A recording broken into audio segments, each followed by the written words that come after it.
Bonjour à tous, on se retrouve pour une nouvelle position avec ici le trait pour les blancs, dame tour fou contre dame tour cavalier, même nombre de pions. Les rois ont l'air assez bien protégés par leurs pions, même si le roi blanc a l'air un peu mieux protégé, étant donné qu'il y a la dame devant, hein, et que la diagonale blanche, même si elle est ouverte, ne peut pas être prise par les noirs. Il y a quand même un fou et une dame sur cette diagonale. Le roi noir est un petit peu plus en danger. À voir si ça peut avoir une importance. Alors, coup forcé. Bon, pas d'échec dans cette position. Pas d'échec, hein, pas de menace de mat. Alors attention quand même à la huitième rangée, hein, pour le roi noir, étant donné que la case disponible pour le roi peut être contrôlée par une pièce blanche, hein, par un fou par exemple. Alors le coup de fou en E4 par exemple contrôlerait la case en H7, mais ne menacerait pas mat, puisque la tour est protégée par le cavalier ici. Donc c'est pas une menace de mat, le coup fou E4. Donc ici on n'a pas de menace de mat non plus. On pourrait attaquer la dame, mais si on l'attaque avec la tour, bah, la tour est pas protégée. Si on l'attaque avec la dame noire pourra s'échanger. Donc on est déjà rentré dans la finale ici, hein, puisqu'on a échangé une tour et 3 pièces mineures, ce qui fait 14 points. Je rappelle que la finale c'est 12 points, mais il y a les dames sur l'échiquier, et donc évidemment il y a toujours des possibilités de menaces sur le roi. Hein, il suffit d'une pièce avec la dame, même d'un pion, hein, c'est suffisant pour créer des menaces de mat. En finale, le fou est toujours plus fort que le cavalier, surtout quand les pions ne sont pas bloqués. Hein, là, tous les pions peuvent avancer, donc le fou et les pions sont des deux côtés de l'échiquier, hein, à la fois sur les dames et sur les rois. Donc le fou est meilleur que le cavalier, mais pour l'instant, s'il bouge, il y a un échange de tours. Après, évidemment, l'échange de tours n'est pas très grave, mais ça enlèverait du potentiel au fou, qui est encore meilleur quand il y a les tours sur l'échiquier aussi. Hein. Tour fou est meilleur que tour et cavalier. Donc, les coups forcés, pas d'attaque de dame, donc attaquer la tour. Voilà, bon, il y a un coup forcé qui est simple, hein, c'est l'attaque de la tour, même si elle est protégée par le cavalier, et ben on peut tout simplement évidemment prendre le cavalier pour attaquer la tour. Le problème ici, c'est que alors les noirs ne pourront pas reprendre le fou, hein, tout de suite, puisque leur tour est attaquée, donc ils vont être obligés de prendre la tour en D1, évidemment. Hein.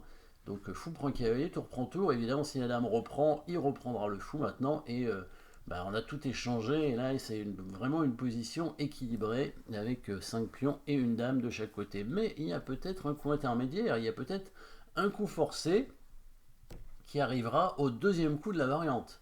Et ça c'est tout à fait envisageable. Donc fou prend cavalier, c'est un premier coup forcé, hein, ça force les noirs vraiment à faire tour prend tour, hein, sinon ils perdent une pièce. Et les blancs, qui sont malins, vont peut-être trouver un coup forcé cette fois. Donc soit un échec, soit une menace de mat. Cette fois, il y en a un. Cette fois, il y en a une menace de mat, puisqu'on pourrait prendre le pion avec la dame et avec l'aide du fou, on pourrait menacer mat en G8. Mais la tour noire pourrait revenir où elle était pour parer le mat. Et pas oublier aussi que les noirs pourraient avoir des échecs de leur côté. Hein. Si jamais la dame et le fou s'en vont, hop, il y a un petit échec qui arrive là. Donc attention quand même. Donc on va pas faire une menace de mat, mais on va bien faire un échec par contre. Quand la tour va prendre la tour, il y a maintenant un échec possible. Vous l'avez vu, évidemment, la dame blanche qui va faire échec tout là-haut sur la montagne. On va faire échec ici en A8. La tour noire ne peut pas revenir parce qu'elle ne serait pas protégée. Ça ne servira à rien. Donc le roi va bouger sur sa case, sa seule case disponible. Et maintenant, qu'est-ce qu'on va faire? Bien évidemment, avec le fou, parce qu'il faudra bouger le fou, il est en prise, et on veut créer des menaces, bien évidemment, on veut créer des menaces de mat, et bien le fou va prendre ce pion, et cette fois on menacera bien le mat avec la dame en G8, avec l'aide du fou en F7. La tour ne peut plus revenir en D8 pour protéger la case, et la dame blanche sur la grande diagonale, évidemment, contrôle les échecs de la dame noire. Comment les noirs vont-ils parer le mat avec dame G8? Eh ben, ça va être très compliqué. Ils pourront pas défendre cette case, hein, sans donner leur dame et leur tour, donc ça sert à rien de toute façon. Donc la seule chance, alors faire des échecs, bah il y a un échec de tour, on prend la tour, un échec de dame, on revient et puis c'est fini. La dame noire peut pas faire échec sinon elle est prise. Donc la seule chance ce serait de donner une case, peut-être en poussant un pion en H5, hein, mais ce ne sera pas suffisant. La dame vient quand même en G8 et quand le roi vient en H6, il y aura un mat en H8. Hein. Donc voilà, tout ce qu'il fallait voir à partir de la position de départ. J'espère que vous l'avez vu. Donc coup forcé, fou prend cavalier ici.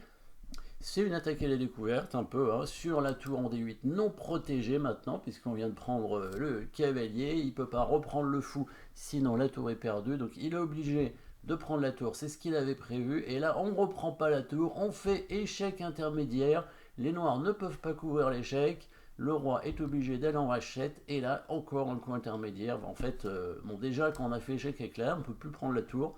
Donc on avait intérêt évidemment à voir la suite. Fou prend F7.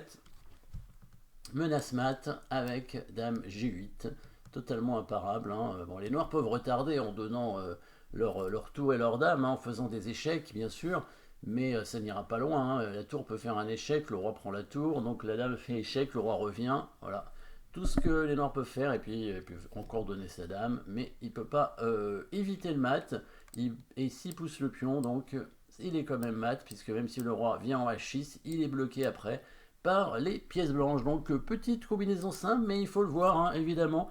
Hein, si on le voit pas, bah, on va vite, ça va vite se simplifier et après, même s'il y a un petit avantage pour les blancs, hein, comme je disais avec le fou contre le cavalier, bah, c'est pas forcément suffisant pour gagner hein, dans cette partie, bien entendu.